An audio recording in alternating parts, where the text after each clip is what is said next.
He sat in a dark room, scrolling through restricted systems, convinced something had been hidden there. It's the early 2000s, North London, a modest flat, curtains drawn, a computer screen casting the only light in the room. Inside sits Gary McKinnon, a systems administrator by training, unemployed at the time, quiet, introspective. Those who knew him described him as intelligent, but intensely focused when something captured his attention. And for him, that focus became one idea, that somewhere inside government systems there might be proof of things not publicly acknowledged, not rumours, not stories, records. Night after night, he connects to networks in the United States, NASA systems, military databases. According to his own account, he wasn't using sophisticated tools.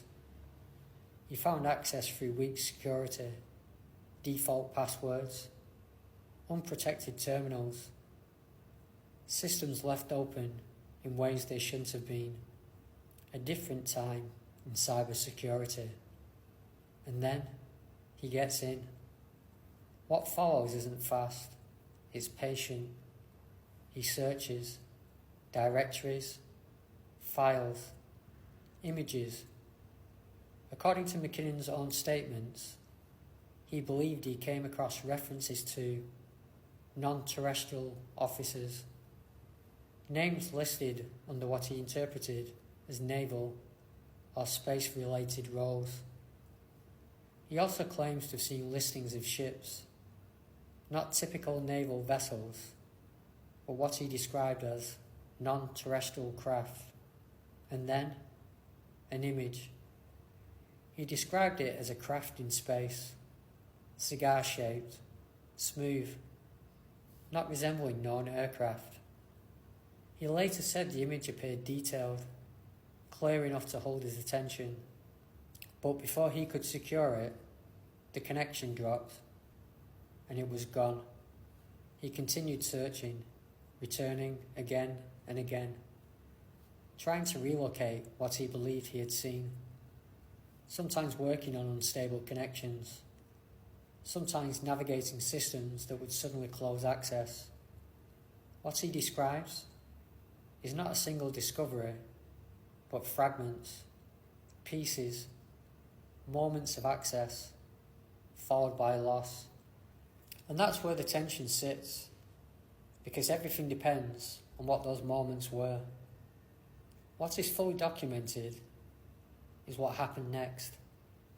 In 2002, US authorities identify McKinnon as responsible for a series of network intrusions. He's arrested in the UK, at home.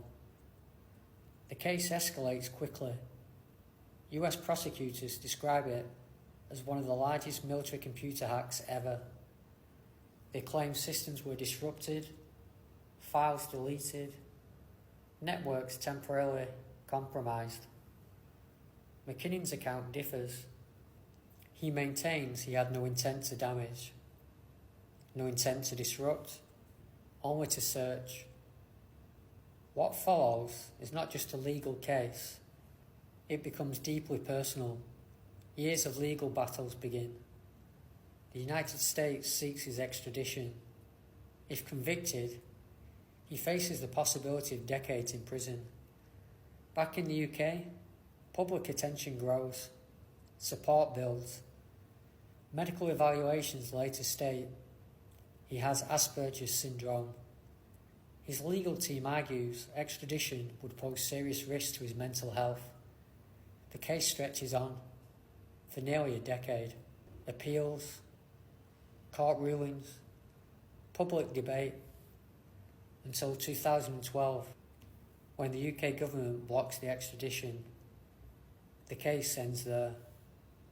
McKinnon remains in the UK.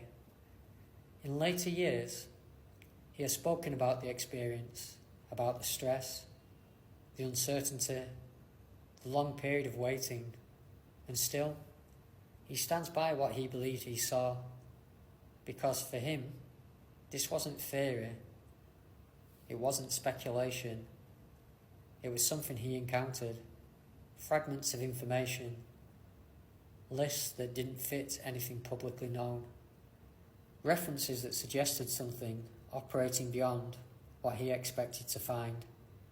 Not complete, not fully captured, but enough to feel real in the moment, enough to make him keep going back.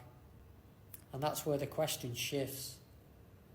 Not just whether it can be proven, but what kind of information exists in places most people never see, hidden inside systems, unnoticed, unquestioned, until someone looks directly at it.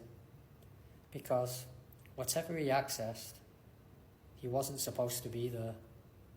And whatever he found was never meant to be seen that way.